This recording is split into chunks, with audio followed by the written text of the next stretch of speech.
પછી મુક્તાનંદ સ્વામીએ પૂછ્યું, જે જીવને ભગવાનની પ્રાપ્તિ થવી તે અતિ દુર્લભ છે, અને ભગવાનની પ્રાપ્તિ થઈ ત્યારે એથી બીજો મોટો લાભ પણ નથી ને તેથી આનંદ પણ બીજો નથી, તે એવા મોટા આનંદને મૂકીને તુચ્છ પદાર્થ માટે કેમ ક્લેશને પામે છે, એ પ્રશ્ન છે.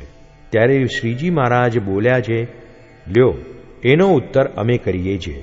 પરમેશ્વરના વચનને મૂકીને જ્યારે આડો અવળો ડોલે છે ત્યારે ક્લેશને પામે છે, અને જો વચનને વિશે રહે તો જેવો ભગવાનનો આનંદ છે તેવા આનંદમાં રહે છે, અને જેટલું જે ભગવાનનું વચન લોપે છે તેટલો તેને ક્લેશ થાય છે.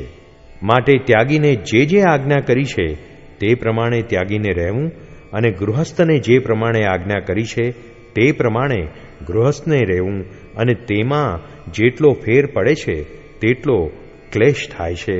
અને ત્યાગી હોય તેને અષ્ટપ્રકારે સ્ત્રીનો ત્યાગ રાખવો, ત્યારે તેનું બ્રહ્મચર્ય વ્રત પૂરું કહેવાય, અને તેમાંથી જેને જેટલો ફેર પડે તેને તેટલો ક્લેશ થાય છે.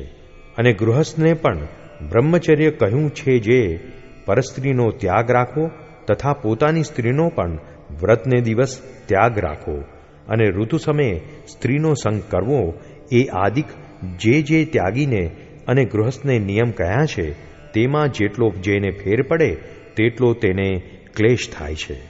અને ભગવાનથી જે વિમુખ જીવ હોય તેને જે સુખ દુઃખ આવે છે તે તો પોતાને કર્મે કરીને આવે છે, અને જે ભગવાનના ભક્ત હોય તેને જેટલું દુઃખ થાય છે તે તુચ્છ પદાર્થને અર્થે ભગવાનની આજ્ઞા લોપવે કરીને થાય છે, ને જેટલું સુખ થાય છે તે ભગવાનની આજ્ઞા પાળવે કરીને થાય છે. જય સ્વામિનારાયણ દયાળુ.